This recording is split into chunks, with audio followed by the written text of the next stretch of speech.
Carmelo Anthony. This is a guy who looks possessed out there while he's playing. I'd vote him MVP right now. Melo!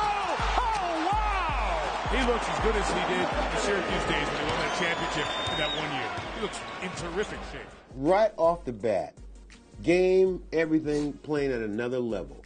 What do you attribute that to? I had an off season to myself.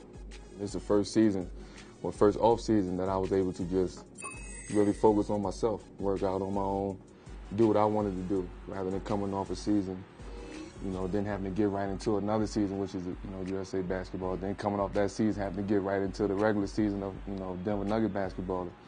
That's tough, but you don't realize that when you 18, 19 years old. Right. It took me to get old and start getting into my own body. Was any of it the fact that you guys went deep into the playoffs for the first time, and you just sort of realized that, hey, man, business is business. It's time to take everything up a notch?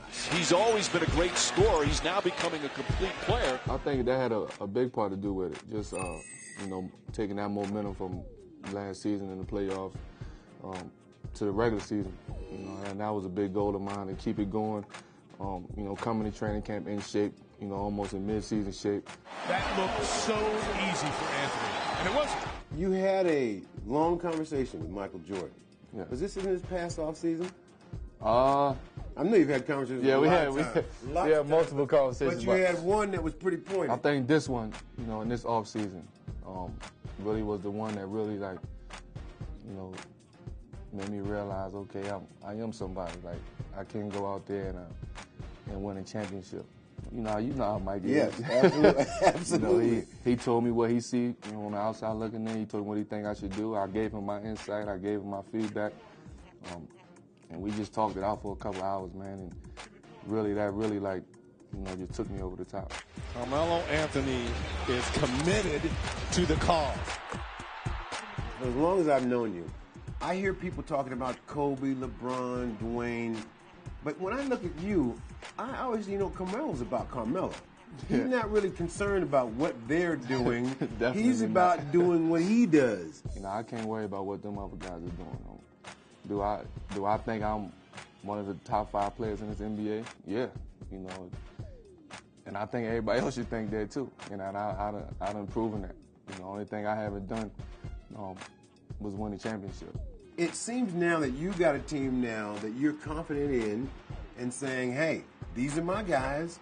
We're going to win a championship. You're going to have to beat us. It seems that you guys are making that statement now, as opposed to, well, I'm not quite sure.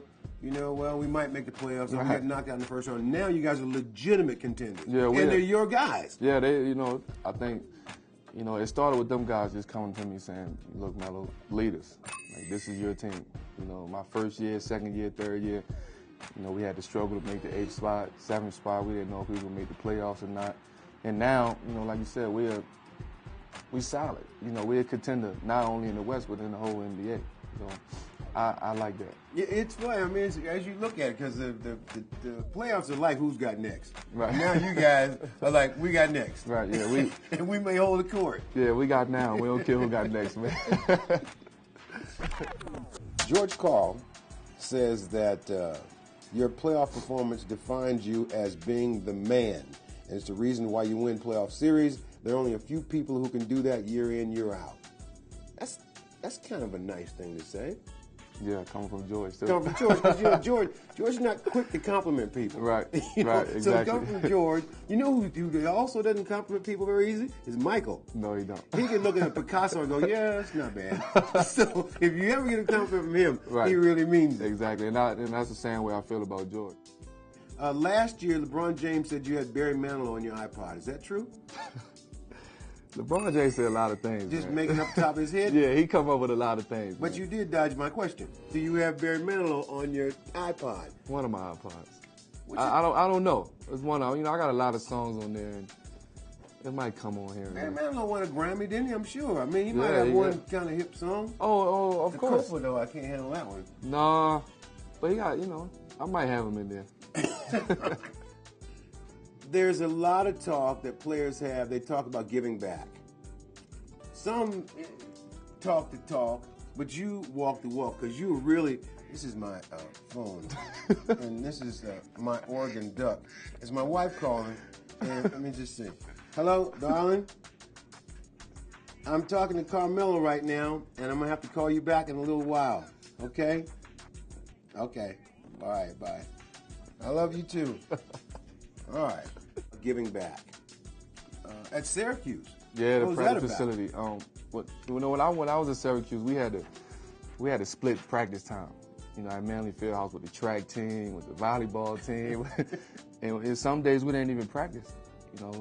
Due to splitting time. So I had the opportunity to put my name on a building and a practice facility just for the men's and women's basketball program. And I took that opportunity and ran with it, man. That's something that's going to be here when I'm dead and gone, and that's still going to be standing. Tell me about Crossover Entertainment. Crossover Entertainment is an entertainment company. First, I started, a production company, film company. We were dabbling with a couple documentaries. I was involved with a documentary about a South African school, Entertain, over there in South Africa. It's an all-girls school. Oprah got involved with it. She took over, and then they threw me out the loop.